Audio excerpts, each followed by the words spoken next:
diving into a deeply misunderstood business model, the American ranch. We're going to uncover the brutal, and I mean brutal, financial reality hiding right behind that cinematic dream. Because, look, we've all seen the movies, right? Thousands of acres of open land, cowboys on horseback, that quiet lake out on the back 40. It looks like the ultimate freedom. But today, we're going to completely strip away the romance and look at the cold, hard numbers. You know, the movies and real estate photos love to sell you this very specific dream. Drinking your morning coffee, looking out over your open land, and just watching your investment passively grow. But what they definitely don't show you is the well pump that just completely burned out on Tuesday. They don't show you the $40,000 fence line that just washed away in the spring flood. And they certainly don't tell you about the very real possibility of facing zero profit for 3 consecutive years. It's the ultimate paradox of this business. On the outside, it looks like ultimate freedom, but on the inside, your revenue arrives just once a year, while your expenses are hitting you every single day. So let's get right into Section 1. The dirt paradox, why cheap land is a trap. You might look at Wyoming or West Texas and find ranch land for under $1,000 an acre. And naturally, your first instinct is to think, wow, Wyoming's the bargain. But cheap land is cheap for a very specific reason. Because of the sparse vegetation out there, you might need 20 to 30 acres just to feed a single cow. And on top of that, brutal winters mean you're forced to feed those cows expensive imported hay for 6 whole months of the year.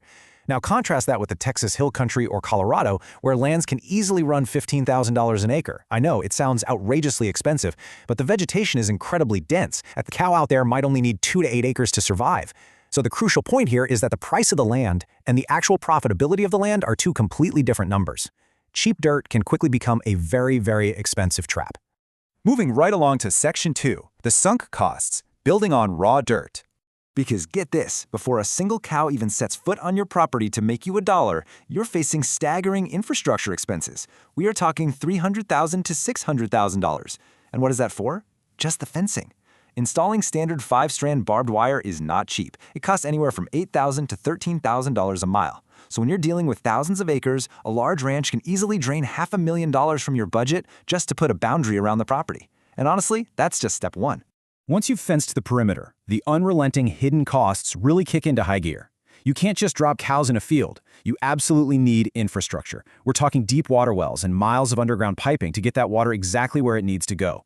You have to build heavy-duty steel corral facilities because remember, you're trying to safely handle 1,200-pound animals. You simply cannot cut corners on steel. Plus, you're going to need massive dry storage barns to keep all that expensive winter hay from molding. When you add all of these essential facilities together, you can easily blow through $500,000 to well over $1 million before your ranch is even operational. Which brings us to Section 3. Fragile living inventory. Think about a normal business for a second. Your inventory just sits safely on a warehouse shelf, right? Not in ranching. Here, you have living inventory. A commercial herd of 500 cows is going to run you somewhere between $1 and $1.5 million. Then you need bulls to breed them, roughly 1 for every 25 cows. And a good bull with solid genetics, that will cost you anywhere from $10,000 to $50,000 each. So you are deploying massive amounts of capital into an asset that breathes, eats, gets sick, and dies. Which honestly leads perfectly to this incredibly poignant quote from our source material. Your entire investment is walking around on 4 legs in the mud. Seriously, if your brand new $30,000 bull slips and breaks a leg in a creek crossing on a Monday morning, there is absolutely no warranty you can call to get a refund. It's a total loss. The risk exposure in this business is just phenomenal. All right, let's look at Section 4, the mathematical climax, the volatility trap. Let's actually break down the razor-thin margins we are dealing with here. If you run a typical 500-cow operation, your massive annual operating costs, things like feed, vet bills, labor, and fuel, are going to run you about $900,000. Now, let's say you have an amazing year. Cattle prices are high, and selling your calves brings in $1 million in revenue. You're left with a net profit of just $100,000. And remember, that is in a literally picture-perfect year.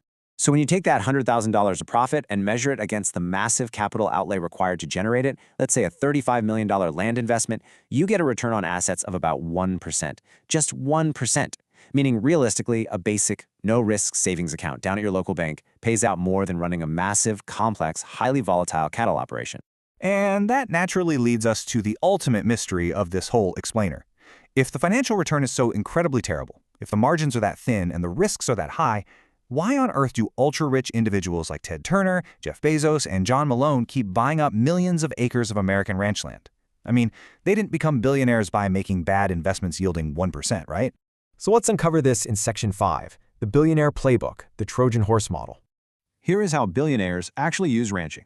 Step 1. They run active cattle operations not to make a profit on the beef, but to qualify for massive agricultural tax exemptions on the property. Step 2.